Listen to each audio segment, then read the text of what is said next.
자, 그러면 이제 목적을 했으면 이제 목표로 넘어갈게요. 목표와 관련된 내용에서 이제 본 게 이제 역교론에서 콜던 파이즈 목표 분류가 있거든요. 예. 근데 이 콜던 파이즈 목표 분류의 이론적 기반이 됐던 것이 이제 여러분들 교육학 시간에 배웠을 블룸이라는 사람이 있어요. 블룸. 제가 이 발음이 시원치 않아갖고, 예. 쓰는데 잠깐만요. 아유, 예전에 그걸 가지고 왔는데, 놔둔 것 같아.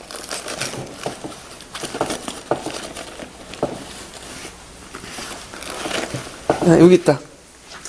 제가 집에서 가지고 왔거든요. 없어가지고. 네, 블룸이라는 사람이 있는데, 요 블룸이 이제, 여러분들 알다시피, 일반적 목표 분류를 제시했죠. 그래서 이제 교육학 시간에 좀 배웠을 거예요. 뭐, 인지적 영역, 정의적 영역, 심리적 영역, 이렇게 제시를 해놓고, 인지적 영역에서 이제 뭐냐면 지식, 이해, 뭐, 이런 것들, 적용력, 분석력, 종합력, 평가력, 그 다음에 정의적 영역, 감수, 반응, 뭐, 가치야. 한 번씩 들어봤죠? 예. 그래서 이 분류면 이제 일반적 목표 분류를 바탕으로 해가지고 이걸 역교론에 적용한 사람이 누구냐면 콜단 파인츠의 목표 분류예요. 그래서 이제 이 콜단 파인츠 목표 분류는 되게 이 블룸의 교육 목표 분류학을 적용했다. 그래서 역사학에 적용했는데 그렇지만 이제 또 역사학에 적용되면서 일반적인 목표 분류도 있지만 역사학의 특정 영역 목표 분류도 있어요. 이런 것들은 이제 구성됐다는 기억을 좀 해주시면 되고. 그러면 여기에서 이제 나왔던 것이 예전에 객관식 기출문제 주로 나왔어요, 여기야. 그래서 객관식 기출문제 나와서 그 객관식 기출문제 나왔던 것들을 좀 분석을 해보면 일단은 이제 세 가지 형태로 볼 수 있는데 하나가 뭐냐면 여러 가지 목표 분류 중에 역사 교육과 관련돼 있는 부분들. 그러니까 이제를 찾아보면 두 가지가 있죠. 큰 부분에서 교과의 특성 있죠. 이 교과의 특성하고 그 다음에 이제 뒤에 있는 네 번째 역사 학습의 교육적 결과는 역사 교육과 관련된 거야. 여기에 그 다음에 그냥 일반적인 목표 있죠. 일반적인 그러니까 범교과적인 특징을 가지고 있는 게 뭐냐면 범교과적인 특성을 갖고 있는 게 뭐냐면 기능과 능력. 예, 이게 범국가적인 특징이 있고 역사학습의 태도 있죠. 이런 것도 범국가적인 태도 있어요. 그래서 역사학습 태도는 정의적 영역과 관련돼 있죠. 블룸에. 그다음에 기능과 태도는 인지적 능력과 관련돼 있죠. 기능과 능력은 자 이렇게 구분해 볼 수 있고요. 그다음에 이제 기능과 능력은 아까 얘기한 것처럼 일반적 기능하고 관련돼 있다고 했죠. 근데 유일하게 이제 뭐냐면 역사학습과 관련된 부분들이 몇 개가 있어요. 한두 개. 그 중에 하나가 뭐냐면 외삽이 있어, 외삽. 그래서 1095페이지 보면 외삽, 삽입 있죠? 삽입 많이 들어봤죠? 외삽 삽입을 왜 하죠? 자료가 불충분할 때, 사료가 불충분할 때 그걸 메꿔 나가는 거잖아요? 그래서 이건 역사학의 특징이라고 볼 수 있죠? 그래서 이제 그것을 역사학 외에도 천문학에서 좀 쓰이긴 해요. 천문학도 상당히 부족하잖아. 천문 같은 걸 통해서 부족하고 뭐 블랙홀이나 뭐 이런 것들 실체를 알 수가 없잖아. 상상을 통해서 이제 그런 것들 입증하잖아요. 예. 그래서 이 외삽, 삽입 이런 것들을 이제 좀 눈여보시면 될 것 같고요. 그 다음에 또 이제 뭐냐면 거기에 이제 또 볼 수 있는 게 태도 부분에서 잠깐요. 태도 상상가가 있어. 역사학습 태도의 상상. 여기 상상은 일반적인 목표지만 또 역사학과 깊게 관련돼 있죠. 상상. 그래서 특정한 시기에 관련된 이야기를 만들기, 뭐 역사의 증거에 입각한 극적인 형태로 감정의 행동을 표현하기. 이건 뭐와 관련된 거야? 역할극, 극화학습 있죠? 그래서 이렇게 상상하고 외사과 관련된 내용은 좀 기억을 해두세요. 일반적인 교과 목표에 포함되어 있지만 또 역사에서도 되게 강조되는 그런 목표 분류고요. 그 다음에 세 번째는 또 뭐냐면 어느 게 정의적 영역이고 어느 게 인지적 영역인지 구분을 할 필요가 있어요. 자, 정의적 영역으로 구분할 때 크게 네 분류 중에 어느 걸 할까요? 역사학습의 태도가 있고 그 다음에 또 하나가 뭐죠? 뒤에 있는 학습의 교육적 결과 이게 정의적 능력이죠. 그 다음에 이제 인지적 영역 교과의 특성과 기능과 능력 이렇게 구분을 하세요. 예. 그래서 이제 정리해서 말하면 일단 역사 교육과 관련되어 있는 부분 그 교과의 특성과 학습의 교육적 결과 그 내부적인 세부적인 상황들을 알 필요가 있고, 그다음 기능과 관련된 능력 중에 역사학과 관련된 부분이 있죠. 두 가지가 역사학만 관련된 부분, 외사하고 그 다음에 상상, 그 다음에 이제 정의적 영역과 인지 영역의 구분, 이렇게 해가지고 예전에 하면 기출 그 객관식 기출에 나왔던 거거든요. 그럼 한번 볼게요. 자, 거기 이제 역사학습의 태도를 볼게요. 역사학습 태도. 자, 역사학습의 태도는 뭐냐? 그 학생들에게 역사가 흥미있고 유익한 과목을 알게 하는 거야. 그래서 그 소 영역에 보면 세 가지가 있죠. 주의, 반응, 상상이라는 게 있어. 자, 주의, 반응, 상상은 어디에서 가지고 왔냐? 보통 블룸의 정의적 영역에 있죠. 정의적 영역에 보면 6단계, 5단계인가요? 있죠? 첫 번째가 뭐예요? 감수죠. 감수 들어보셨어요? 그래서 이제 인간의 욕구와 사회 문제에 예민하게 반응한 건 감수야. 예를 들어갖고 두 번째 뭘까요? 단순한 관심을 넘어서 선호의 감정을 가진 게 반응이죠. 예. 그래갖고 어떤 책을 읽기 시작하면 며칠 사이에 그것을 끝내어 버립니까? 예, 또 아니요. 이런 식으로 이제 답변하는 게 반응이고, 가치화는 그 자신의 감정과 행동을 나타내는 단계, 그 만족감을 주는 행동이나 대상에 대해서 일관성 있고 열정적 빈도가 높은 행동인데, 수학은 일상생활에 아무런 소용이 없기 때문에 공부 안 하겠다. 이건 뭐가 되는 거야? 가치화죠. 예. 뭐 역사는 암기 과목이기 때문에 뭐 나는 공부 안 하겠다. 이게 가치화야. 이게 세 번째 단계고, 그 다음에 분류면 이제 네 번째가 조직화인데, 그 어떤 가치의 개념을 사문화 형성된 활동 판단에 기초한 사용 개념인데, 사회에 따라 판단 기준으로 사용되는 것이 조직화야. 예. 그 다음에 인격화는 인생 철학, 가치관이 돼버리는 게 인격화야. 이게 6단계인데, 이거 외울 필요 없어요. 제가 말하고자 하는 거는, 요게 블룸의 교육학의 정의적 영역 중에 어디가 영향을 받았다? 주의, 반응, 상상, 이런 것들이 블룸의 영향을 받았다는 거예요. 예. 특히, 반응 같은 거는 거의 비슷비슷하죠? 이런 것들. 그리고 이제 여기에서 이제 볼 게 상상 부분을 눈여겨보시라고 했죠?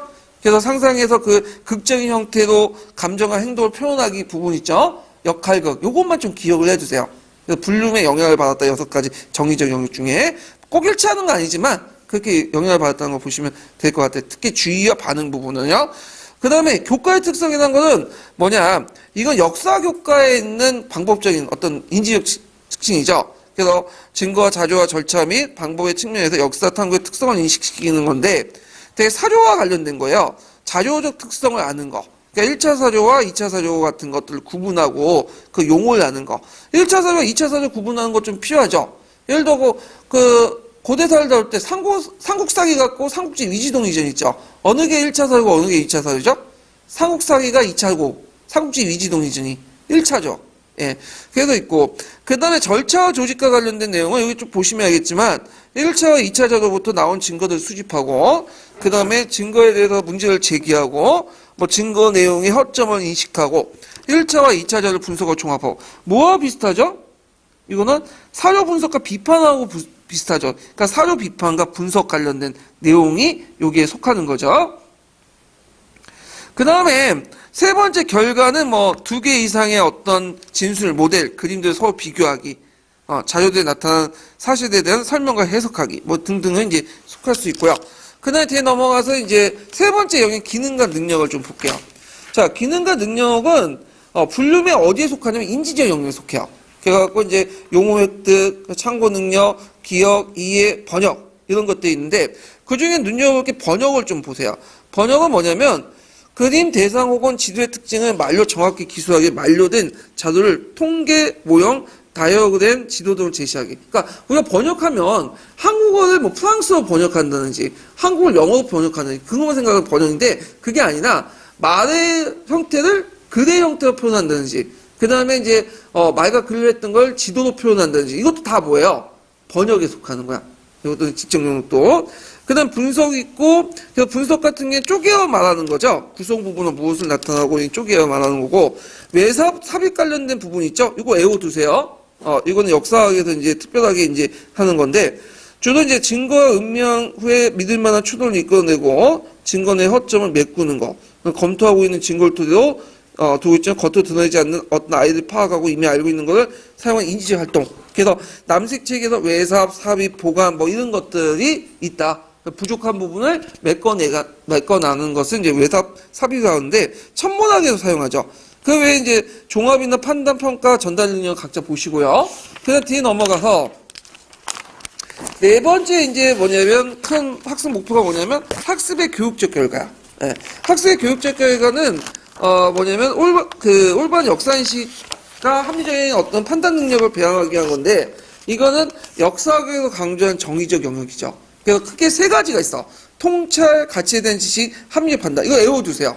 중간 소요를 통찰, 가치에 대한 지식, 합리 판단. 예전에 시험 문제 나왔는데 통찰은 뭐냐? 읽어보시면 알겠지만 자신의 문화에서 정상적으로 수용하기 어려운 행동을 공감적으로 말하기, 다른 신념, 문화, 의견, 관념들을 받아들이기, 변화에 대한 인간 생활의 정상적이고 계속적인 부분을 인정하기.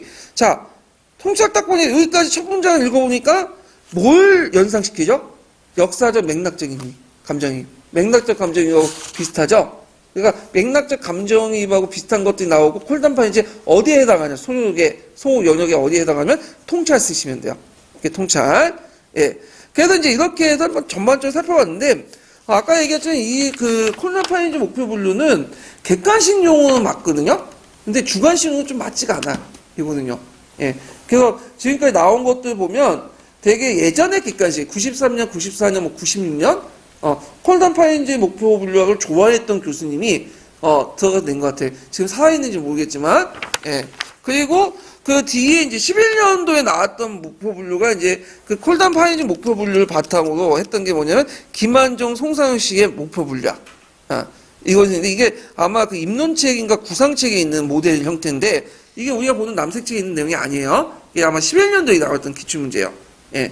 그러면 이걸 한번 풀어보고 이제 다시 한번 또 그 기출 관련된 문제 풀어볼게요. 송상과 그 김한종 씨의 목표 분류는 앞에 그 콜단파인지 목표 분류 있죠? 그 목표 분류를 좀 운용해가지고 냈어. 그래서 종조의 역사교육 목표가 목표 모형의 원리에 유전한 문제를 제기하고 그래서 역사 사후 기능과 국사교육의 내용에 대한 고려 목표를 체결 시도했다. 그래갖고 앞에 있는 그 콜단 파인지 목표 분류가 목표 모형에 바탕을 하고 있거든요. 예, 그래서 이게 좀 문제가 있다. 그래서 이 콜단 파인지 목표 분류를 비판적으로 계승한 것이 뭐냐면 김만중 씨와 송상의 목표 분류다. 이렇게 보시면 돼요. 그래서 거기에 이 사람은 역사 교육의 구성 요소를 4개 영역 23개 요소로 또 구성을 했어요. 그래서 이제 역사적 사고의 지적 기능, 역사적 기능의 영역을 구체시키는데 4개 큰 영역은 뭐냐면 지식과 이해 측면, 지적 기능이 있고 가치와 태도가 있는데 지식과 이해 측면에서 역사 사실, 용어 개념, 그 다음에 역사의 성격, 역사 연구 방법 등이 있고요. 지적 기능에 요즘 눈여볼 게 뭐냐면 두 가지로 나눴죠. 일반적 기능하고 역사적 기능 이렇게 나눴어. 일반적 탐구 기능은 뭐냐? 역사뿐만 아니라 다른 교과도 뭐냐 겹칠 수 있는 부분이야. 근데 이 지적 기능, 역사적 기능은 역사학만 있는 거야. 역사학만. 그래서 그 콜단파인지 목표 분류의 문제점이 뭐냐면 거기에 이제 그 기능과 능력 부분에서 되게 일반적 기능 능력만 강조했거든요. 그러니까 외사업을 제외하고는. 근데 여기에서는 역사적 직접 기능, 역사학만 있는 지적 기능 강조야. 거기에 들어갈 게 뭐냐면 연대적 기능, 감정이입, 자유의 상상적 해석, 역사의 판단. 요게 이제 지적 기능, 역사적 기능이고요. 그 다음에 이제 가치 판단, 태도, 요게 있어요. 그래서 콜단파인지의 목표 분류를 비판적으로 계승한 것이 이 김만중과 송상의 목표 분류다. 이렇게 이제 보시면 돼요. 자, 그리고 이제 거기에 잠깐 넘어가서 이 사람들은 이제 또 역사교육의 구조의 조직 개념도 제시했어요. 4개 영역에 거쳐서 이제 16개 조직 개념을 구성이 되는데 그래서 시간 개념, 그다음 역사의 본질과 구조, 변화에 대한 개념, 사회학적 개념. 그래서 4가지의 큰 개념 아래 16개의 구성 요소를 조직을 했다. 그래서 이제 이런 내용들이 있다는 걸 좀 기억을 해두시면 돼요.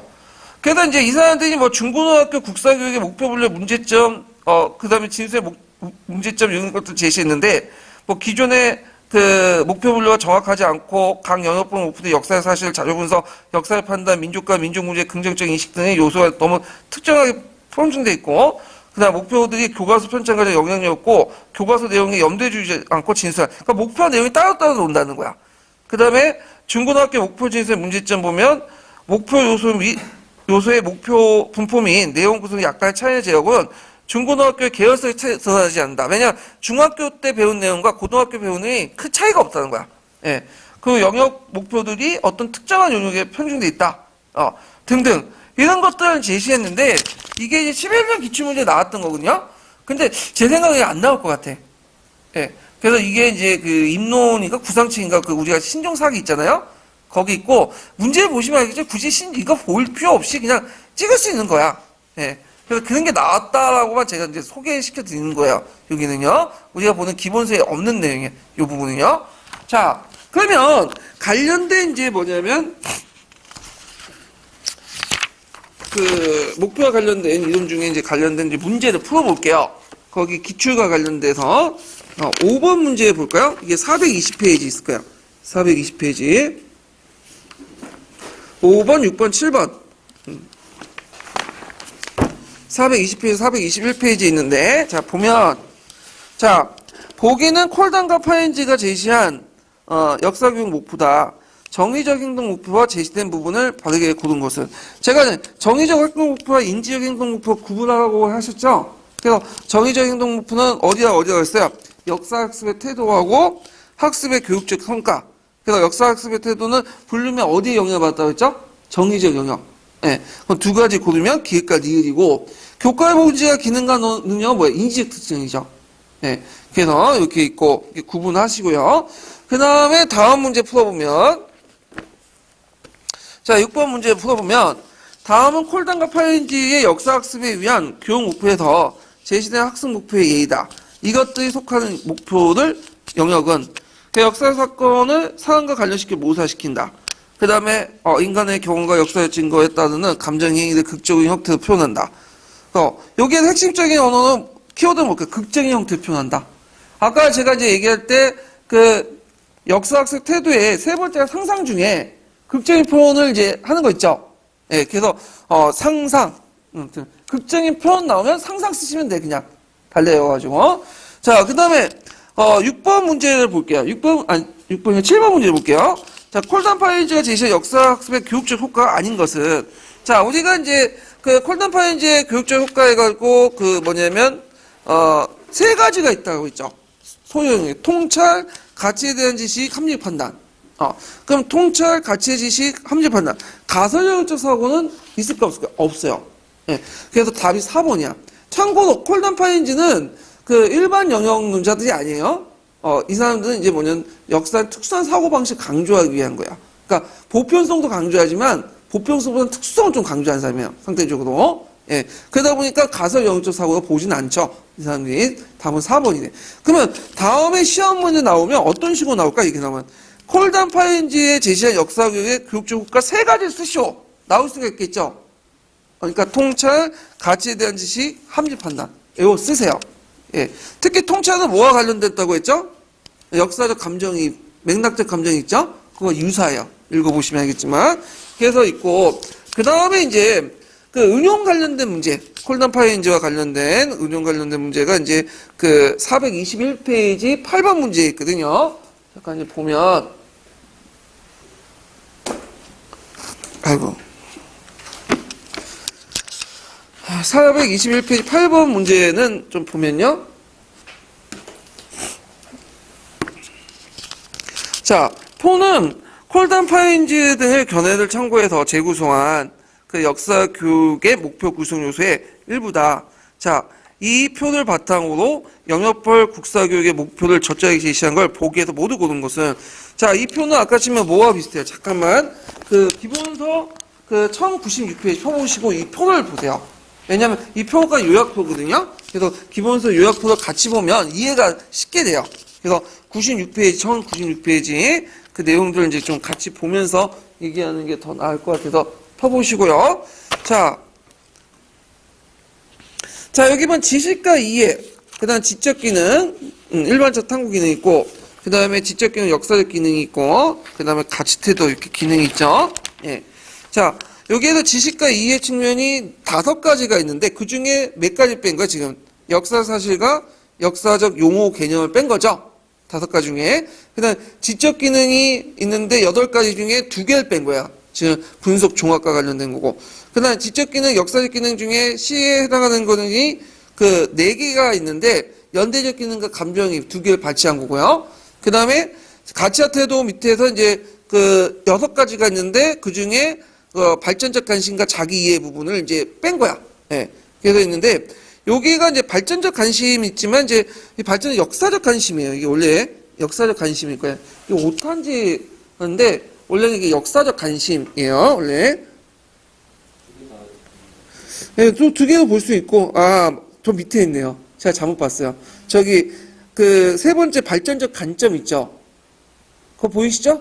예, 그거 아마 적어 놓은 것 같아. 예, 그래서 이렇게 있는데, 자, 뭐, 그 아까 지금 잘못 적어 놓은 거, 예. 자, 그러면 이제 그 내용을 이제 볼게요.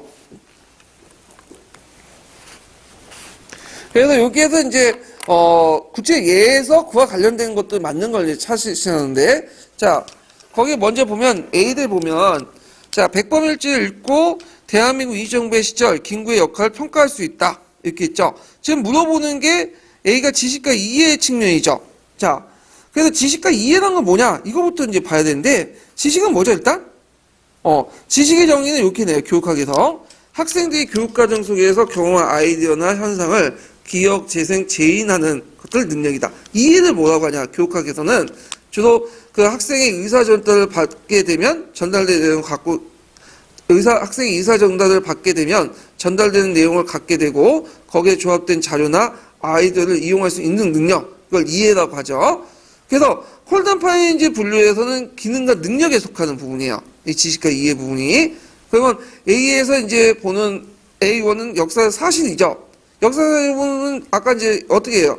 인명, 지명 이런 것들 단순한 사실부터 해서 실학, 개화, 보수, 갈등 이런 것들 복잡한 사건의 운동까지 역사 사실로 구성이 됐고 그 다음에 이제 육하 원칙에 입각해 서술돼 있죠. 누가 무엇을 어디에서 어떻게 이런 것들이 있다. 용어와 개념은 여러분도 알다시피 이제 어떤 공통된 기준을 가지고 추출된 아이디어 정신상인데 지금 백범일지 읽고 대한민국의 어떤 임시정부의 김구의 역할을 평가할 수 있다? 평가 측면은 지식과 이해에 속하는 게 아니죠. 예. 그래갖고 이거는 틀리죠. 예. 그래서 지식과 이해에 속하는 여기 A1과 A2에 용어가 들어가 있지 않으니까 맞지가 않고요. 자, 그 다음에 이제 그래갖고 이제 이렇게 이제 보시면 되고 그 다음에 B는 여기 이제 지적기 일반적 탐구 기능인데 한말 계몽 단체들의 발간한 해부를 읽고 그 내용을 비교 검토할 수 있다. 자, 그 지적 기능 일반적 탐구 기능은 보편적으로 적용할 수 있는 거야. 그래서 이제 분석은 얽혀 있는 거를 복잡한 걸 풀어서 개별 요소 나누는 거고, 그 다음에 이제 이렇게 있고, 그 다음에 이제 종합 같은 경우에는 이제 관련된 자료를 수집해 자료를 연결해서 원리를 추출하는 행위를 말하는데, 자, 한말 계몽단체 발간한 해부를 읽고 그 내용을 비교 검사할 수 있다는 것은 자료를 수집하고 비교 검토를 통해 그 내용 속의 원리를 추출하고 증거 내 편견 관점을 찾아낼 수 있기 때문에 어디에 해당할까요? 종합과 분석에 해당하죠. 요 내용들. 그래서 답이 맞고. 그 다음에 이제 지적적 역사적 기능 안에 이제 연대적 기능과 감정이입이 있어. 일단 연대적 기능이 있고 감정이입이 있는데 일단 연대적 기능이 뭘까요? 역사가가 시간의 변화를 중시하고 인간의 삶과 여러 형상을 연대기 속에서 이해하는 것들을 연대기적 변화라고. 그러니까 감정이입은 여러분들 이제 다 아시니까 이제 굳이 설명 안 드릴게요. 그러면 개화파, 척사파 주장 가운데 자신이 지지하는 입장뿐만 아니라 그 반대파 입장으로 생각합니다. 맞죠? 상황에 따라서 이제 다른 편도 생각해 보는 거. 이것도 감정이입이죠. 역사적 감정이입. 자, 그 다음에 이제 답이 맞고 가치와 태도 보면 거기에 이제 발전적 관심이 있고 자기 이해가 있어요. 예. 그래서 이제 여기 보면 고구려, 백제, 신라, 불상대 특징을 분류해 포를 작성할 수 있다. 요건 딱 봐도 가치와 태도가 아니죠. 그래서 이거는 어떤 형태를 다른 형태로 전환시키는 거야. 그래서 이제 그 포로 작성할 수 있는 것은 다른 용어, 언어, 형태로 전환하는 것은 어디에 속할까요? 번역에 속하죠. 번역. 그 콜단파인지에 보면 번역 부분이 있죠? 번역에 속해. 그래서 이거는 상이 맞지가 않아. 그래서 답이 니은과 디귿이에요. 그래서 요거는 역결혼도 해야 되겠지만, 교육학적 지식도 알아야지만 뭐예요? 예, 제대로 풀 수 있는 부분이죠. 그래서 이런 것도 이제 같이 이제 기억을 해주시면 되고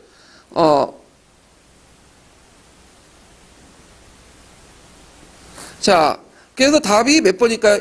이응과 디귿이에요. 예. 근데 이런 유형의 문제는 제 생각에 안 나올 것 같아. 그래서 여러분 공부하실 때는 그냥 콜단 파인즈 목표 분류만 열심히 공부해 주시면 될 것 같아요. 이 부분만. 뭐 콜단 파인즈 목표 분류 잘 안 나올 것 같긴 한데, 자, 504페이지 펴 보세요. 잠깐 이제 총괄평가 유사 문제 풀어보면서 이제 보죠. 504페이지 48번 문제 볼까요?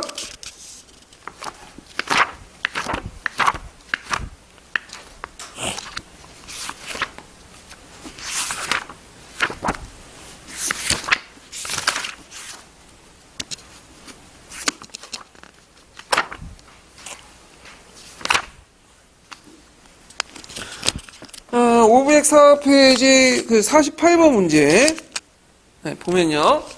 자, 다음은 자료 A의 콜던 파인즈 목표 분류다. 가와 나에 해당하는 그 뭐냐면 명칭과 영역 목표를 각각 서술해 보고 자료 B에 해당하는 내용에 해당하는 자료 A의 소요 영역을 찾아서 말해 보시오. 그리고 기억에 해당하는 그 세부 목표 두 가지를 제시해 보시오. 이렇게 했거든요. 자, 그러면 주의, 반응, 상상, 여기에 들어가 있는 그 큰 대목표가 뭘까요? 역사학습의 태도, 이렇게 쓰시면 돼요. 가는. 그럼 역사학습의 태도, 그 내용은 뭐라고 써야 되겠죠? 학생들에게 역사에 흥미 있고 유익한 국가라는 것을 항기시켜주고, 역사에 대한 관심을 가지게 되는, 역사의 상상을 자극시키는, 이렇게 쓰시면 되고, 나의 명칭은 뭘까요? 상상, 자료 특성, 절차 조직, 아니 상상이 아니라 자료 특성, 절차 조직, 결과. 이거는 역사과만 가지고 있는 거죠. 그래서 교과의 특성, 그 다음에 이제 교과의 특성으로서 증거 자료와 자료 및 절차 방법 등을 통해서 역사 탐구 특성 인식시킨 것. 이렇게 있고요. 그 다음에 여기에서 이제 또 물어보는 게 이제 뭐냐면 A 영역에 속하는 거. 이렇게 있거든요. 그래서 이제 그 자료 B에 해당하는 A형에 속하는 게 뭐냐, 소형에 속하는 게, 자, 인간의 경험과 역사의 증거에 따른 감정과 행위를 극적 형태로 표현하는 거. 이거 기초에 나왔던 거죠. 뭐라고 쓰셔야 되겠어요? 상상. 이렇게 쓰시면 되고, 그 다음에 한 인물이 당대의 문제를 대해서 지니고 있는 관점을 단어에 그 인물을 동일시하는 거. 이건 어디에 속하냐면, 요것도 상상에 속하죠. 상상. 예. 그래서 이제 그 내용들 기억을 해주시면 될 것 같아요. 그래서 상상에 예전에 한번 시험 문제 나왔기 때문에 외워두세요. 상상 부분. 예. 자, 그 다음에 여기에 보면 이제 기획에 해당하는 세부 목표 사례 두 가지 쓰시오. 그래서 여기 통찰이죠. 통찰 한번 외워두라고 했죠. 자신의 문화에서 정상적으로 수용하기 어려운 행동을 공감적으로 말하기. 다른 신념, 문화, 의견, 관념들을 받아들이고 변화를 인간의 생활에 정상적으로 계속적인 부분을 인정하기 등등. 이 통찰도 외워두세요. 맥락적 감정이니까 비슷한 개념이야. 예. 그래서 이제 한번 전반적으로 풀어봤다는 거 좀 풀어봤고요. 자, 그러면 이제 여기에서 이제 설명한 콜던 파인즈 목표와 관련된 이제 이론 부분이고, 실제 또 목표가 어떤 식으로 나오냐면, 이건 지도안과 관련돼서 나와요. 또 지도안과 관련된 나오는 이제 목표 분류는 그 두 가지 유형이라고 앞에 설명했는데, 첫 번째 유형이 뭐냐면 이제 우리가 목표 모형에 따라서 하는 그 목표 설정 방법이 있어요. 그래서 뭐 내용과 행동을 플러스 익히고 내용과 행동 중에 행동은 명시적 행위동사 쓰고 그런 내용도 있죠. 교육학에서 배우는. 근데 또 하나는 영역별 행동 목표가 있어. 영역별. 두 가지 유형의 이제 목표 분류가 있는데 목표 설정이 있는데 되게 이제 이 목표는 분류할 때 뭐냐면 이것도 이제 여러 단계의 목표가 있어요. 그래서 이제 그 여러 단계 목표를 거쳐가지고 이제 분류를 하는데, 그래서 여기는 교재에 안 나와있지만 목표의 위계화 부분이 있어. 목표 다 똑같은 목표가 아니에요. 그래갖고 그 상위 목표에서 하위 목표도 이렇게 쭉 나가거든요. 그러면 먼저 그 목표를 분류할 때 뭘 강조할까요? 교육 이념과 목적이 있죠. 우리가 대표적인 홍익인간. 그 다음에 뭐 민주시민의 양성. 여기에 속하죠. 요거는 이제 했어. 요거는 가치와 관련된 부분은. 그러면 요 관련 거를 구체화시킨 게 이제 목표인데, 처음에 하는 게 뭐냐면 제일 먼저 나오는 게 뭐냐면 학교 교육 목표예요.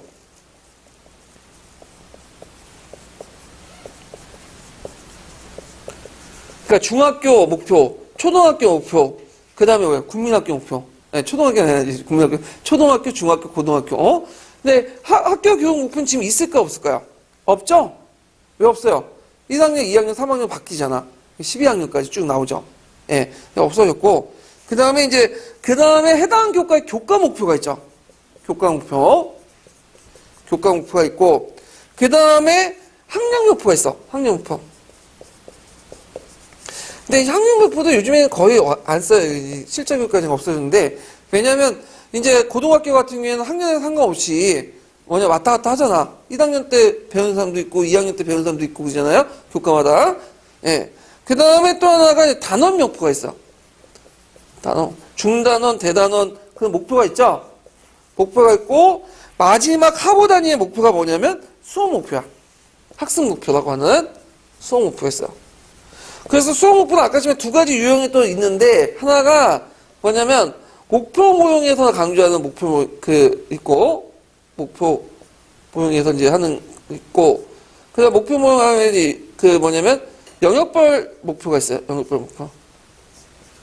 그래서, 목표 모형에서는 이제 여러분도 알다시피 이제 뭐 일반적 행위동사, 그 다음 명시적 행위동사, 이런 것도 있죠. 교육학에서 강조하는 거고. 그 다음에 영역별 목표는 이제 세 가지가 있죠. 하나 뭐예요? 지식 이해, 그 다음 기능, 그 다음 가치 태도. 이게 나오잖아요. 그래서 예전에는 이제 요게 좀 나왔는데, 최근에 요게 나와요. 영역별 목표가. 그래서 지식 이해, 가치 태도, 그 다음에 뭐 기능. 그 중에 제일 많이 나오는 게 뭐냐면, 지금까지 뭐 유일하게 나온 게 지식 이해 측면의 목표예요.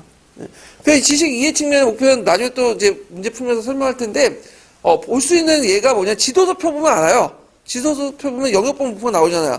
예. 그래서 이제 거기에 뭐 지식 이해 측면, 기능 측면, 가치 태도 이렇게 나오죠. 그래서 이제 목표 모형은 대개 보면 SR 반응에 입각한, SR 반응에 받은 행동주의 학습 방법이 나온 거예요. 이거는. 그래서 가정보다 결과를 강조하고 교육학에서는. 근데 영역별 목표는 행동주의 심리학에서 나온 게 아니야. 이건 뭐냐면 인지주의 심리학에서 나온 거야. 인지주의 심리학에서 강조하는 게 뭐예요? 지식의 내적 과정, 변화 과정이죠. 그러니까 영역이 좀 달라. 이게 어떤 철학적, 교육학적 지식이. 예.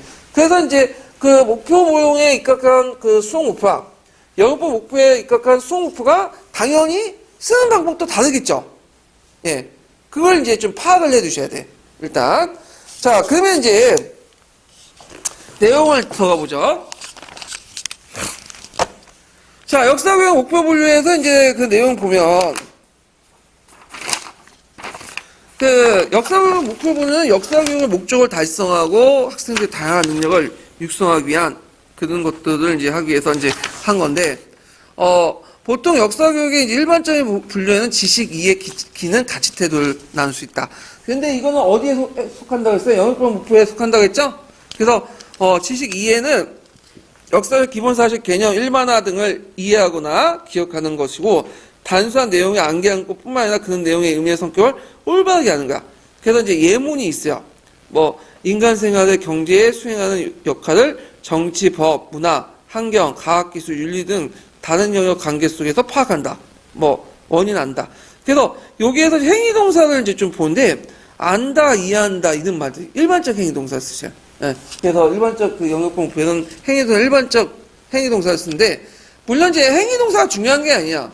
영역별 학습 목표는 그 행위동사보다는 전반적인 내용에서 이제 파악하고 있는데, 막상 이제 기출, 막상 이제 채점 근거로 하는 건 행위동사가 초점을 맞춰서 쓰시면 돼요. 되게 보면, 이해한다 내용을 쓰시면 돼요. 이해한다. 예. 행위동사가 꼭 중요한 건 아니지만, 채점 기준이 명확하기 위해서는 이해한다는 것들 예전에 한번 지도에서 낸 것 같아요. 예, 이해한다는 내용을 많이 쓰시면 되고, 그 다음에 기능이라는 것은 점진적으로 발달, 그러니까 학생들이 아는 것뿐만 아니라 실제로 나타나는 걸, 얘기해요. 그래갖고 조사할 수 있다, 설명할 수 있다, 활동 관련된 내용 있죠? 학생들 활동. 예. 그래서 이런 것들을 구사하시면 된다는 거 쓰시면 되고, 이 기능과 관련된 내용 중에 파란 책에 뭐가 나오냐면, 감정이입 추천 나와.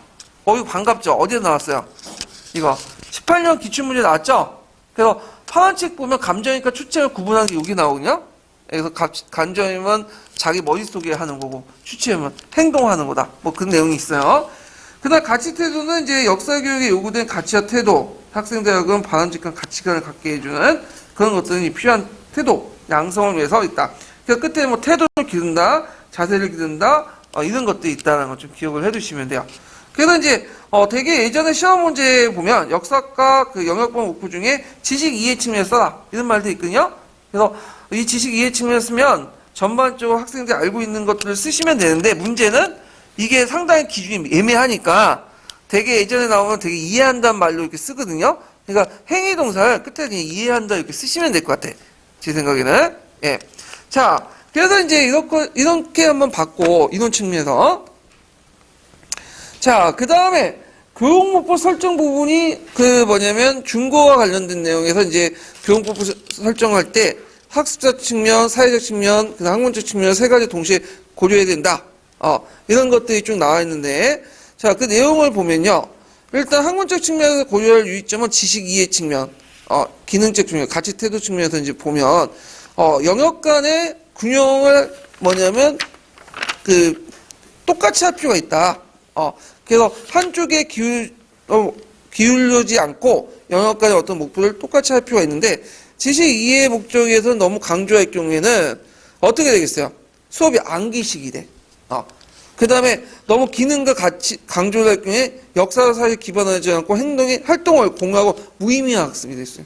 내가 그래서 이제 느낀 게 중학교에서 그걸 느끼는데 내가 지금 이번에 중학교에 발령받았거든요.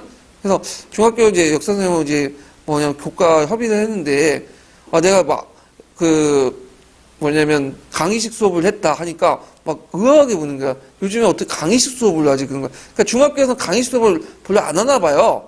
예, 안 하는 것 같고 주로 학생 활동을 참여시키는 방법으로 이렇게 탐구 활동하고 그런데 이제 우리가 이제 보면 이제 2차 때 강조하는 부분이잖아. 근데 내용을 보니까 별볼일 없어. 그 PPT 자료 보는데 아이들 흥미는 끌 수 있어도 내용은 별로 없어. 진짜. 근데 제가 기억하기엔 탐구 활동하려면 애들이 모르는 상태는 못 하거든, 그거. 어느 정도 알고 해야지, 체계적인 지식을 알고 무슨 탐구 활동을 하는 거지, 애들이 완전 깽판 모르는 애들 데리고 탐구 활동 못 하거든요? 모든 학습 못 하고. 그런데 문제는 내용보단 이건 뭐예요? 기능이나 이런 걸 강조하는. 학생 활동이니까 가정을 강조하거든. 그럼 물론 장단점이 있지만, 너무 가정을 강조할 경우 어떤 문제점이냐면, 공허하고 무의미해. 애들이 인식을 못해. 제대로 배우지 못해.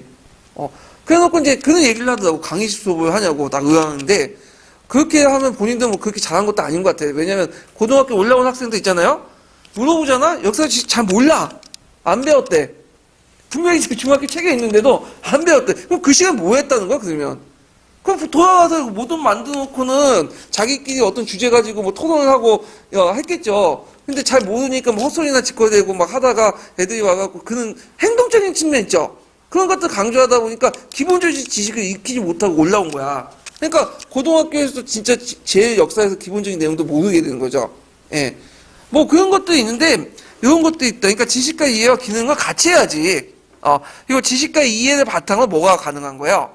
기능을 강조하는데 활동 측면을. 근데 우리나라는 이상하게 요것만 강조해 그냥 기능만. 왜?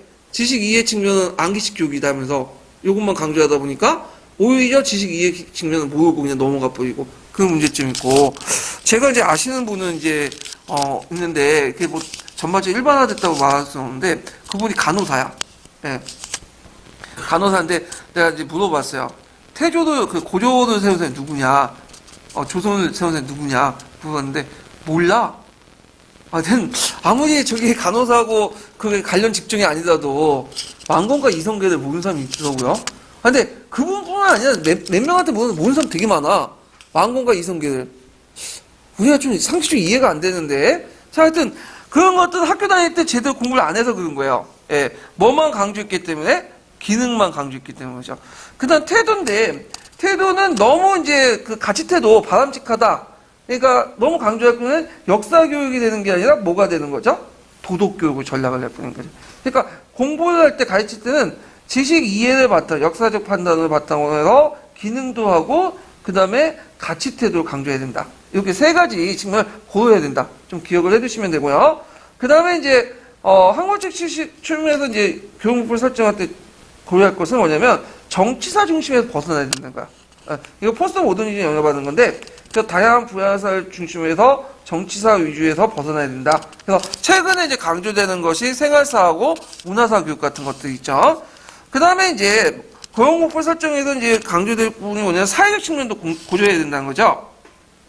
그래서 교육 과정에서 심리적 측면에서 고려하지만 학교 교육에서 학생들 수준이나 흥미도 고려해야 된다.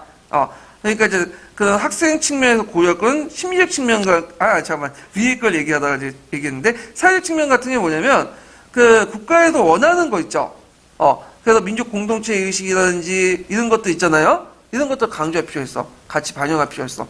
근데 너무 반영할 경우에는 어떻게 되겠어요? 내재적 가치가 훼손될 수 있겠죠. 그러니까 내재적 가치를 훼손하지 않는 범위에서 제한대로 반영한다. 뭐 이런 내용들 이제 보면 되고요. 그다음 학습자 측면을 고려할 경우에는 두 가지 측면이 있는데 하나는 심리적 측면, 하나는 이제 학생들 수준과 흥미를 고려하는데 심리적 측면은 어디와 연결될까요? 이거는 자 이거는 그 피아제 발달 이론 있죠. 발달 단계 이론 연결되는 거고 그다음에 학생의 수준이나 흥미를 고려하는 건 뭐와 연결되죠? 영역 고유인지론 이렇게 연결돼요. 두 가지 측면을 동시에 고려해야 된다. 목표 설정 때 이렇게 이제 보시면 될 것 같아요. 그래서 최근에 이제 목표 설정의 그 경향을 보면요, 방향은 가치와 태도를 바탕으로 한 이념적 내용에서 지식, 이해, 기능, 가치, 태도 전환했다. 그러니까 예전에는 그 되게 이제 우리나라에서 이제 그 교육을 이제 할 때 교육 목표 역사를 가실 때 외세의 침략이나 민족 위기감, 일제 신민사회 횡포 이런 것들을 한 거죠. 그러니까 되게 민족의식 공동체, 정권의 어떤 입맛에 맞는 어떤 사회적 측면을 되게 강조했는데 이제 두루두루 뭐냐 지식 이해 측면이나 기능 측면, 가치 태도 같이 강조하는 방향 전환되고 있다.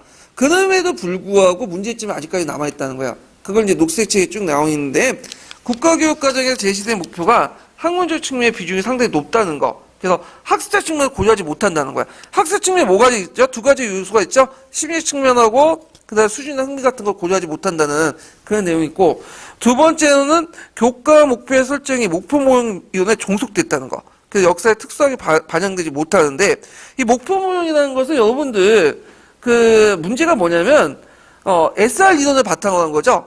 행동주의 심리학. 그래서 가정보다는 뭘 강조해요? 결과를 강조해. 그래갖고 여러분들 이제 그 행동주의 심리학에 입각한 목표 모형의 이제 여러 가지 유의점 중에 목표 설정의 그 중에 하나가 뭐예요? 가정보다는 가정 기술하면 안 되죠. 그래서 뭐 토론할 수 있다, 토의할 수 있다 이건 안 되죠. 왜 안 돼요? 가정이잖아. 뭐뭐서 설명할 수 있다, 기술할 수 있다 이렇게 하죠. 예, 왜냐하면 결과죠. 예. 근데 역사는 가정과 결과 중에 어느 걸 더 강조할까요? 가정을 강조하죠. 결과가 중요한 게 아니잖아. 근데 이건 사회과와 자연과학에서는 통할지 몰라도 역사학에서는 통하지 못한다는 거야. 그래서 이제 최근에는 이 목표 모형을 많이 비판받고 있고, 그래서 이제 등장한 것이 영역법 목표 모형이야. 예? 그리고 이 영역법 목표 모형을 비판하고 또 그 녹색책에는 뭐가 있냐면 잠깐 1101페이지에 보면 구현 목표가 있어요. 가정을 좀 강조하기 위해서 구현 목표라는 것도 있는데, 근데 구현 목표는 이제 시험 문제에 좀 나오기 힘든 게 뭐냐면 아직까지 논의 중이야. 이거는요. 예, 그래서 제가 일단 참고서만 이게 적어놨긴 했는데, 하여튼 이런 것들이 문제점이 있다. 그 다음에 이제 세 번째 문제점이 뭐냐면, 중학교 사회과의 민주시민 양성의 목표를 달성할 수단으로 역사 국가의 문제를 제시했는데, 자, 이거에 대해서 그 반론을 제시한 게 요번에 나왔던 니 하이트 논쟁 있죠? 그래서 하이트는 뭘 강조해? 민주시민 양성을 강조하잖아요? 니는 뭐죠? 반대를 하죠. 그때 니가 제시한 게 뭐냐면, 번역적 목적이라는 걸 제시해요. 번역적 목적이 뭐냐면 국가사회가 어떤 특정한 이념이나 목적들을 학생들에게 강요해서 안 된다는 거야. 그건 순수하게 누가 설정해야 된다? 자신의 세계관과 시대의식은 학생 자신이 설정해줘야 된다. 그렇게 제시하잖아. 이게 번역적 목적. 이해되시겠죠? 근데 이거에 대해서 하이트가 또 반론을 하죠. 그럼 일베는 어떻게 설명하냐? 결국에는 학생들이 선택하는 가치라는 것조차도 사회적 맥락에서 사회가 주어진 가치 중에 하나를 선택하는 거잖아. 그러면 이 중에 뭐냐면 사회가 뭐 일베처럼 뭐 핵이다 되고 뭐 우경화 돼버리면 학생들이 선택하는 가치는 꼭 뭐예요? 핵일적 가치관밖에 없잖아. 일베나. 그러면 당연히 국가사회가 개입을 해갖고 이걸 제거를 해줘야지. 그래서 다양성을 강조하는 민주시민의 가치를 형성해줘야지 다양성의 폭이 넓어지고 학생들 그 중에 하나를 선택하는 거 아니야. 그러니까 결국에 내재적 가치라는 것도 결국 민주시민의 양성이 돼야지만 제대로 할 수 있지. 그게 안 되면 병역적 목적이라는 것도 마치 가치 중립적으로 얘기하지만 편향된 방향으로 나타날 수 있다. 이걸 비판한 거죠. 이해되시겠죠? 예. 이런 논쟁들이 이제 이어졌다는 거 연결시켜서 이제 보시면 되고. 자, 그 다음에 이제 문제점의 이제 네 번째는 뭐냐면 교과 목표가 광범위하고 추상적이야. 그때 중고등학교 역사학습에 달성이 되게 어렵다. 너무 추상적이기 때문에 이거 너무 막연해. 이런 것들이 이제 기억을 해두시면 되고요. 자, 역사교육 목표 개연화에서 이제 보면 개연화는 건 여러분들 이제 알다시피 어떤 거예요? 전에 있었던 그 배웠던 시간보다 내용보다 앞으로 배운 내용들이 좀 더 어려워지는 거고 위기화되는 걸 개연화라고 하잖아요. 그런데 이제 문제는 이게 초등학교 배운 거나 중등학교 배운 거나 고등학교나 역사는 수학이나 과학적 위기화가 좀 힘들어. 현실적으로. 그래서 이게 위기화가 그러니까 별 차이가 없어. 그래서 이제 대체적으로 이제 하면 뭐냐면 이제 실제 교육 과정에서는 이제 뭐냐면 학생들 인지 발달 수준에 따라서 뭐 초등학교 생활사, 중학교 정치사, 고등학교 문화사 이렇게 하잖아요. 근데 이것도 뭐 교육회에서 합의된 개념도 아니고 또 역사 교육의 입장에서는 이게 뭐냐면 이게 뭐야 환경학대법이라는 개념 자체가 영역 고유인지론이 아니라 영역 중립인지론 나오잖아.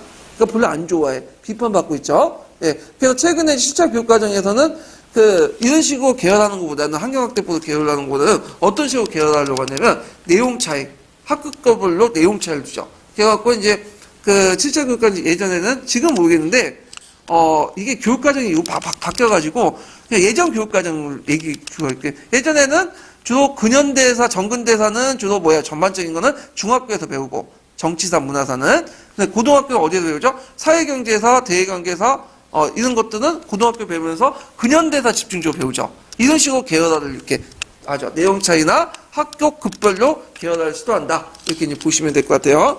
자, 이 부분은 나중에 뒤에 얘기할게요. 예, 이렇게. 참고로, 거기에 이제 문화사 부분이 이제 고등학교 때 배운다 이렇게 돼 있잖아요. 참고로. 근데, 12년 개정 그 과정인가? 그거는 문화사가 중학교 때 배워요. 정치 문화사고, 그 다음에 고등학교 때는 대외관계 그 다음 대외관계사, 사회경제사, 이런 것들 배워요. 이거는 몇 차 기준으로 얘기한 거냐면, 오리지널 7차 교육과정 있죠? 그 기준을 얘기하는 거야. 그러니까 하여튼, 여기에서 그냥 예시로 둔 거니까, 이건 외울 필요는 없고, 이런 식으로 계열한다. 이건 내용을 이제, 나올 필요는 없지만, 왜 제가 이 부분을 넣냐면, 교육 부분을 넣냐면, 니하이트 충격 때문이에요. 제가 예전에 전시에 T-34 충격 받은 것처럼 니하이트 충격을 받아가지고 경사 장갑을 뒀잖아요. T-34 하면서 독일군이 충격받고 그래서 저도 이제 웬만한 건 목표는 다 집어넣었어 지금. 예. 자, 그래서 이제 이렇게 해서 이제 한번 봤고 그 다음에 이제 목표 모형과 구형 목표를 볼게요. 교육학에서 많이 쓰이는 게 목표 모형이에요. 예. 그 목표 모형의 특징이 뭐냐? 이거는 이제 교육학적 지식이 필요해. 보통 우리가 교육학에서 이제 얘기하는 그 목표 설정 방법 있죠. 학습 목표 설정 방법. 기준이 있어.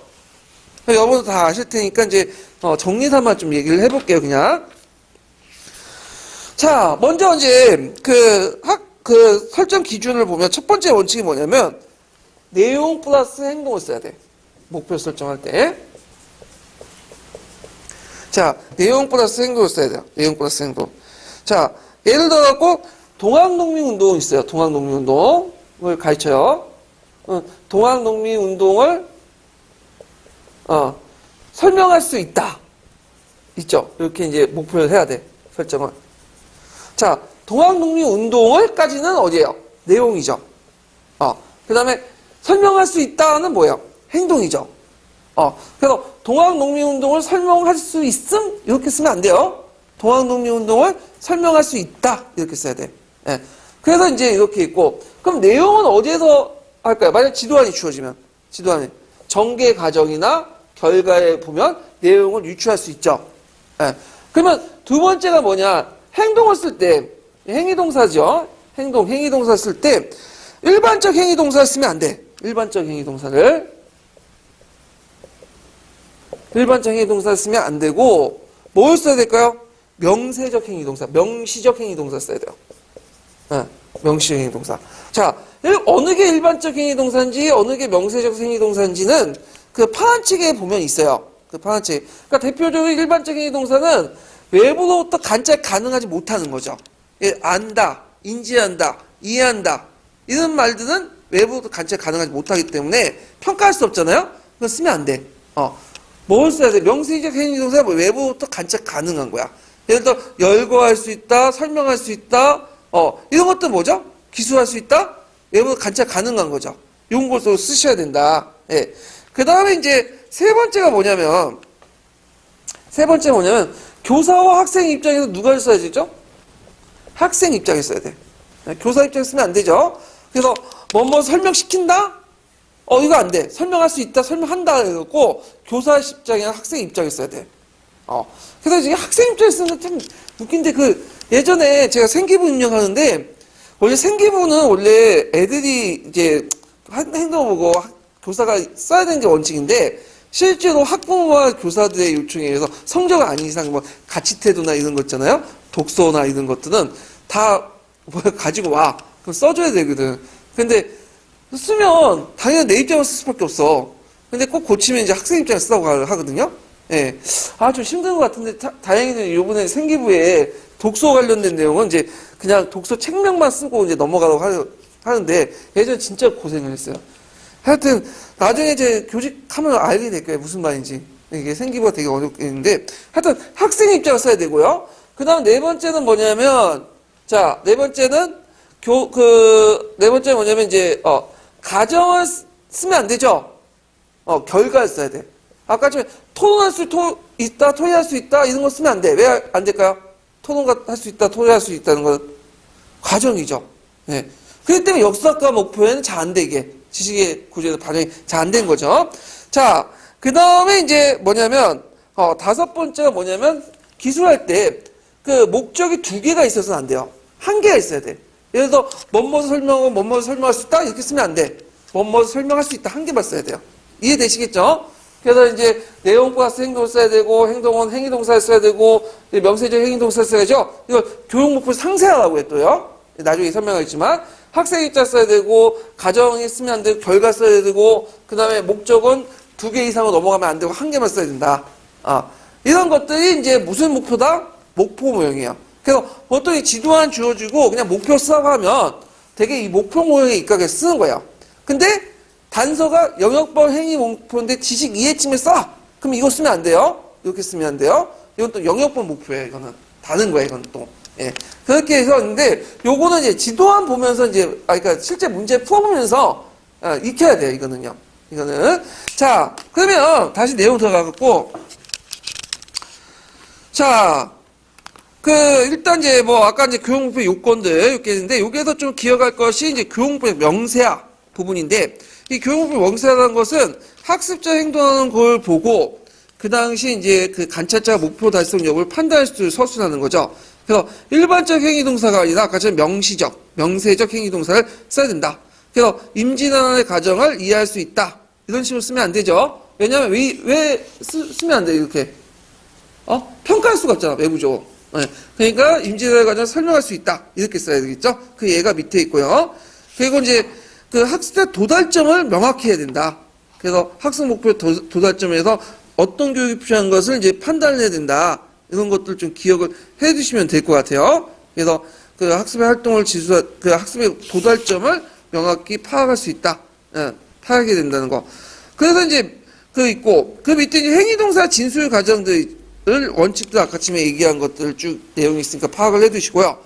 여기에서 넘어가서 아까쯤에 일반적 행위동사가 아니라 이제 명시적 행위동사를 쓰는 것을 뭐라고 하냐. 교육목표 상세하라고 해요.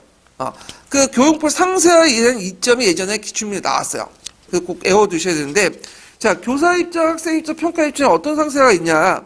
교사는 교육목표 상세화를 통해서 내용과 행동을 분명히 파악해 수업을 체계적으로 정리하고 전개할 수 있다. 목표에 맞게 내용과 행동을 분명히 파악해서 체계에 정리할 수 있고요. 학생은 무엇을 어떻게 공부할 것이 명확히 알 수 있죠. 학습 동기를 부여할 수 있다. 그래서 이제 수업 시작에 들어가기 전에 여기 학습 목표를 딱 설정해 놓잖아. 그래서 이제 이걸 통해서 교사 학생이 이걸 보면서 목적성 있게 가르치고 배운다. 그런 내용인데 현실에는 그게 안 되는 거죠, 지금. 그게 형식적인 거고. 평가는 뭐냐면 평가의 타당도와 신뢰성을 높일 수 있어. 왜냐면 외부부터 관찰 가능할 수 있기 때문에 신뢰도를 확보할 수 있고요. 그걸 통해서 타당도를 높일 수 있죠. 예. 타당도와 신뢰도는 뭔지 아시죠? 타당도는 무엇을 재고자 하는 것을 정확히 쟀는가, 아니, 무엇을 재고자 하는 것이 목표에 맞는가고, 그 다음에 신뢰도는 정확히 쟀는가, 수치적으로. 이걸 이제 얘기하는 건데, 일단, 신뢰도가 확보돼야지 모두가 확보될 수 있는 거야. 타당도도 확보할 수 있죠? 교과 시간에 그렇게 얘기하죠. 예. 그래서 예전에 평가 측면에서 교육 목표에 상세하게 2점 쓰라고 나온 적이 있어요. 그냥 외워두시고, 그러면 거꾸로 교사와 학생 측면에서 2점 쓰라고 나올 수도 있겠죠? 그것도 같이 외워두세요. 파란책에 있는 내용이에요. 근데 이런 목표 모형의 수업에 문제점이 있어. 일단 명시적 용어가 너무 제한적이야. 이거 중요하지 않은 내용서. 왜냐면 열거할 수 있다? 열거할 수, 기술할 수 있다. 이런 식으로 목표를 설정해 버리면 어떻게 되겠어? 고차적 사고력을 양성하지 않고 개별적인 팩트만 날아갈 수 있겠죠. 이런 것들. 그리고 사고 과정보다 최종 상문을 강조하는 역사적 사고에는 맞지가 않다는 거죠. 이런 것들. 그러니까 이런 것들을 계속 강조하면 어떤 문제점이 생기냐? 그냥 역사가 뭐가 되는 거야? 개별적인 팩트의 암기가 돼버리는 거야. 예. 그래서 이제 안 되겠다 해서 그 역사에서 제시되는 것이 구형 목표예요. 그게 이제 녹색책에 있거든요. 그래서 이제 그 교사가 학생을 이끌어가는 특별한 목표나 행동 형식이 아니라 학생 스스로 사고하고 감정하고 행동할 수 있도록 만든 것이 구형 목표다. 개혁적으로 있는데 시험 문제에는 나올 것 같지는 않아요. 제 생각은. 왜냐면 아직까지 논의 중이야. 이것들이. 그래갖고 지금까지 시험 문제 나오지도 않았고 앞으로 안 나올 것 같아. 논문에서 나올 수 있는 건데, 근데 녹색책에 있으니까 한번 제가 그냥 그 녹색책 내용을 정리를 해봤어요. 그래서 거기 보시면 수험 목표가 있고 우리가 알고 있는 그다음 구형 목표, 수험 목표와 구형 목표를 좀 더 플러스 시키는 그 제3의 유형이 있는데, 수험 목표는 아까 말했지만 도달한 목표점이 명확하죠. 근데 구형 목표는 그런 게 없어. 그냥 학습 과정을 판단하고 만남 형태를 제시하고 그런 것도 있고, 그 다음에 서술 형태도 주어, 목적, 서술인데 구형 목표 꼭 그렇게 하냐? 그냥 주어, 목표, 서술도 있고 여러 가지 될 수 있어. 이러고 있고, 주요 평가 내용 학습의 결과지만 구형 목표는 학습의 과정이죠. 그래서 학습 과정을 강조하기 때문에 역사과 목표에 맞아요. 구형 목표가. 예문은 이제 밑에 있죠. 서민 문화와 관련된 자료를 바탕으로 주어진 항목에서 서민 문화의 특성을 3가지 지적할 수 있다. 근데 이에 대해서 이제 구형 목표 같은 경우에는 서민 문화 관련된 자료를 바탕으로 검토하기. 간단하죠. 그래놓고 그것만 큰 범주만 정해놓고 그 안에서 이제 학생들이 알아서 하는 거야 그냥. 자, 그래서 이제 좋은 것 같지만 문제가 뭐겠어요? 평가가 좀 불가능해 이거는. 예매하고 모호하고. 그래갖고 이게 좀 그러니까 수험표, 구형표를 좀 종합적으로 좀 해가지고 같이 장단점을 플러스 시킨 것이 요거예요. 제 3의 모형이야. 예. 근데 제 생각에는 아까 얘기했지만 이게 시험 문제 안 나올 것 같아요. 그냥 구형 목표하고 그냥 수험 목표가 어떤 차이점이 있는가 이런 것만 좀 기억을 해두시면 되고, 수험 목표 부분에서 이제 나올 때도 이렇게 물어보진 않아요. 지도안 중앙고 지도안 정하는 문제가 나오지 수험 목표가 어쩌고 구형 목표가 어떻고 이런 쪽으로 얘기 안 해. 이런 것들은. 이건 이제 나중에 이제 기출 문제 풀어보시면 알 것 같아요. 자, 그다음 뒤에 넘어가서 성취 기준을 좀 볼게요. 자, 성취 기준과 관련된 부분은 한 번 나왔어. 언제 나왔을까요? 02년 기출 문제 나왔죠. 성취 기준 쓰자고. 그래갖고 이제 성취 기준은 이제 나열식으로 해서 활동 중심으로 써라. 그래갖고 고대 동양의 주요 문명과 특징을 파악할 수 있다. 7차 교육 과정에서는 동양 고대 문명 중심 지도를 표시할 수 있다 등등이 있는데, 여기에서 주의할 건 성취 목적하고 학습 목표는 일치하는 건 아니에요. 예, 다른 거야. 학습 목표는 그냥 그 단원의 수업에 들어가기 전에 어떤 목표를 가지고 있는 걸 표시하는 거고, 성취 목적은 학생들 실제 활동에서 이제 어떤 것들을 해야 되는 걸 나열한 거예요. 예, 다른 거예요, 이건 개념이. 예. 그래갖고 이제 예전에는 이제 6차 교육 과정인가요? 예. 그전에는 이제 어떤 식으로 했으면 이제 고대 동양의 주요 문명의 특징을 파악한다.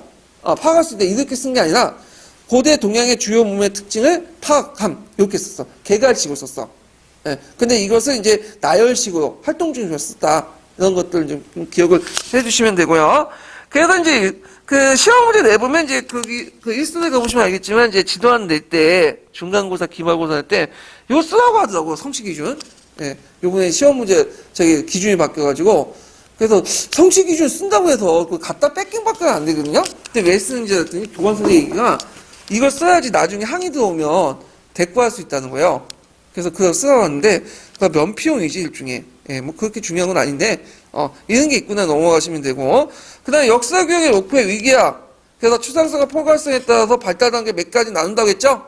그래갖고 아까 처음에 얘기한 것처럼 교육 이념의 목적, 학급 교육 목표, 교과 목표, 학력 목표, 단원 목표, 수업 목표, 있는데, 우리 시험 문제 많이 나온 건 수업 목표 부분이고, 그 다음에 요 중간에 이제 학교 교육 목표하고 학력 목표 같은 경우에는, 이제 실제 교육에서 많이 빠진 부분이죠. 그 다음에 이제 교육 이념과 목적은 이제 설정하는 과정에서 이제 그 근거가 될 게 뭐냐, 학문의 본질이나 교육 기본법에 의해서 이제 한 거고, 학교 교육 목표나 교과 목표, 학력 목표, 단원 목표는 국가 교육 과정에 입각해서 하는 거고요. 수업 목표는 누가 할까요? 교사가 하죠. 그래서 교사가 이제 앞에 있는 국가 교육 과정을 참조해서 교사의 교육과에 따라 설정할 수 있는 부분이죠. 예, 그렇게 해서 이제 좀 봤어요. 자, 그래서 이제 이런 것들을 한번 쭉 봤는데, 그러면 기출문제에 뭐가 나왔느냐, 예, 목표와 관련된 내용에서 한번 볼게요. 자, 몇 페이지 펴보시냐면 423페이지 펴보세요. 423페이지, 422페이지부터 이제 좀 볼게요. 422페이지 9번 문제 볼까요? 9번 문제.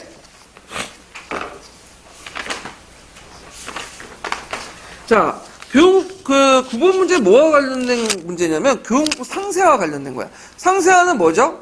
목표 모형에서 행위동사 쓸 때 무슨 동사 쓰는 거예요? 관찰 가능한, 행위동사. 명시적 행위동사 쓰는 거죠? 명세적 행위동사를. 그래서 그 줄침 부분을 잠깐 보세요. 세계 4대 문명의 특징을 안다. 라는 수업보다는, 왜? 보다는 세계 4대 문명의 특징을 세가 열거할 수 있다. 있어야 돼. 안다는 뭐죠? 일반적 행위명사죠. 행위동사. 근데 열거할 수 있다는 건 뭐야? 명시적 행위동사죠. 그래서 명세적, 목표 상세화. 이렇게 쓰시면 돼요. 그러면 여기에서 이제 단서를 달아서 세 가지 쓰는 게 아니라 학생 입장, 그 다음에 교사 입장, 평가 입장 중에 언어와 관련돼서 쓰자고 한 거야. 평가와 연관시켜 써야겠죠. 그래서 학생들이 학생 목표를 어느 정도 도달하는지 알 수 있다. 그러면서 타당도와 신뢰도를 높일 수 있다. 이렇게 쓰시면 돼요. 이건 파란 책에 있는 내용이에요. 예. 그러면 그와 관련된 내용들을 한번 또 유사한 문제를 제가 만들어 봤거든요. 그래서 508페이지 잠깐 펴보세요. 총괄평가.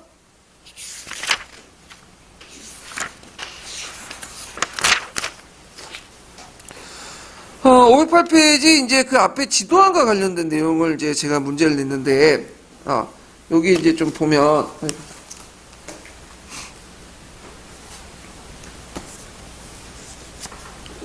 자, 다음은 산민신식 계획을 주제로 한 지도안이다 하면서 이제 지도안이 주어져 있고요. 거기에 이제 수업 목표를 이제 있고, 그 다음에 기획의 유효한 점과 평가 입장을 이제 쓰라고 하는데, 자, 먼저 이제 여기에 관련된 부분은 이제 그 유효한 점 관련된 부분, 학생과 평가 입장에 쓰라고 했죠?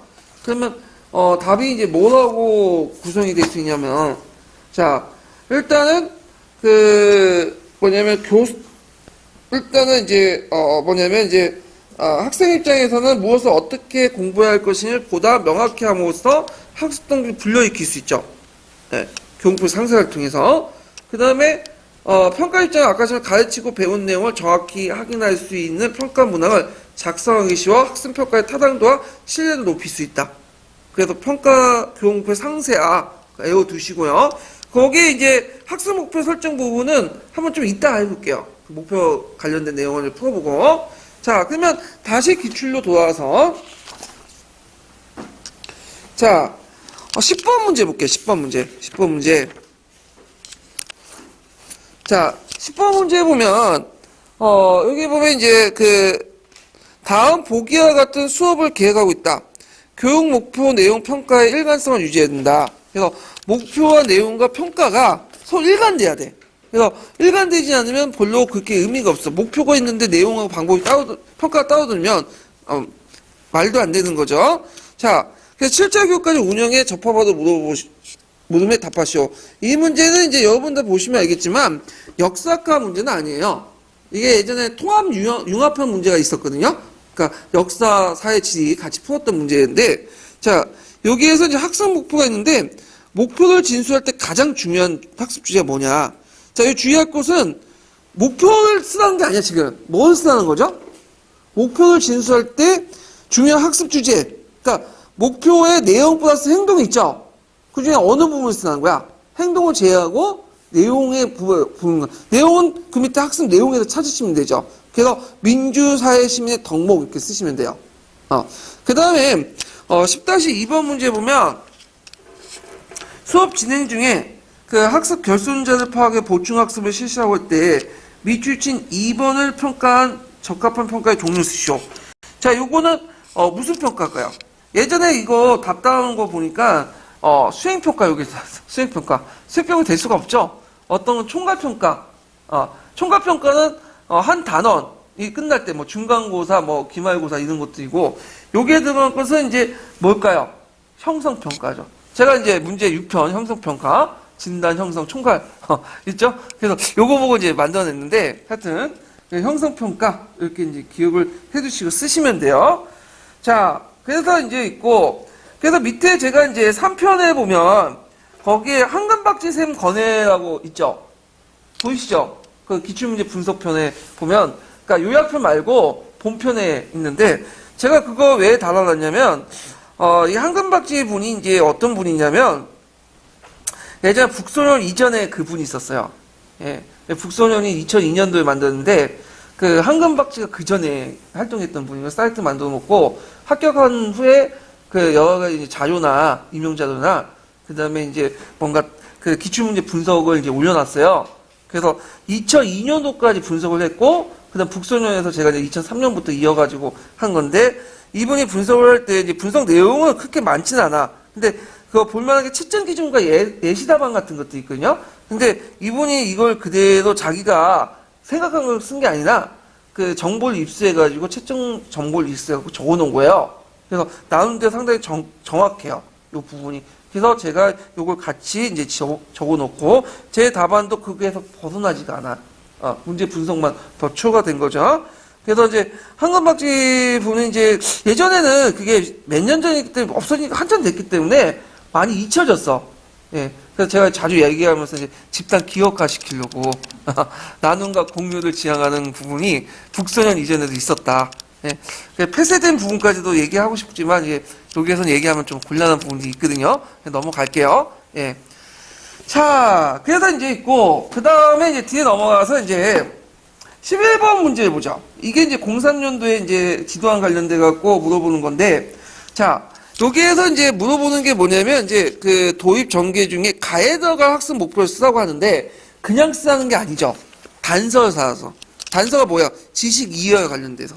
이거는, 목표 모형에 입각을 쓰는 게 아니에요, 지금. 뭐죠? 영역부 목표에 입각한 거죠.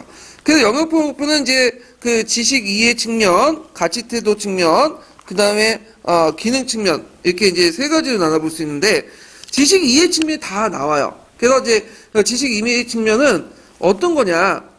이거는 뭐냐면 이제 그 우리가 지식 이해 측면에서 아는 것을 이제 학습을 이해하고 그 다음에 인지하고 이런 것도 다 지식 이해 측면이죠. 예. 그래서 요때 쓸 때 그 뭐냐면 내용은 전반적 문장 구조가 지식 이해 측면에 다 들어가면 되는데 문제 그러면 너무 범위가 예민하잖아요. 그러니까 이제 뭐냐면 끝에 그냥 이해한다 정도만 붙여주시면 될 것 같아요. 안다 하시고 그리고 이제 꼭 그런 건 아닌데 행위동사가 행위동사 그렇게 중요한 건 아니지만 전반적으로 채점 기준을 제가 볼 때 그 이해한다 안다 같은 내용들을 써야지 지식 이해 측면 좀 강조할 부분이 될 것 같아요. 만약 기능 측면을 쓰라고 하면 어떻게 돼요? 학생 활동 측면을 강조하면 되죠. 예. 그래서 이제 제가 나름대로 이제 한번 답안을 구성해 봤어. 영국의 인도의 식민지화 과정과 목적을 이해한다. 여기서 인도의 식민지화 과정의 목적을 이해한다 부분은 어디에서 추론했을까요? 전개 부분에 추론한 거죠. 그 다음에 영국의 식민 통치에 대한 인도의 저항을 파악한다. 그 다음에 인도, 중국, 한국의 민족의 특징을 이해한다. 이런 식으로 한번 답을 구성해 봤고요. 그 다음에 뭐 나머지는 11-2번은 뭐 그거는 기타사 관련된 문제니까 기타사 시간에 얘기하고 11-3번만 잠깐 언급하면 다의 그 가장 비교학습 전개할 때 적절한 학습 활동을 쓰시오. 이거는 무조건 뭐와 뭐가 있어야 돼. 공통점의 차이점. 이 말이 꼭 들어가야 돼. 비교학습할 때는. 그래서 인도, 중국, 한국에 전개된 민족군대의 공통적 차이점을 설명한다. 이런 식으로 이렇게 이제 보시면 되고요. 학생 활동이기 때문에 꼭 뭐 할 수 있다 뭐 이런 식으로 꼭 붙일 필요는 없어요. 그냥 자연스럽게 붙이되 다만 공통적 차이점이 킵워드죠. 그래서 이게 중요한 거니까 좀 기억을 해주시면 되고요.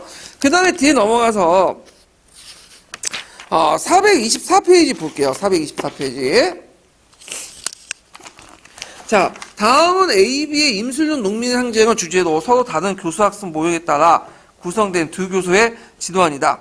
자, 두 지도안에 적합한 수업 목표를 각각 한 가지 쓰고 지도안의 가의 일반화 내용과 나에 들어갈 내용을 쓰시오. 이렇게 했거든요. 자, A 지도안이 있고 B 지도안이 있어요. 예.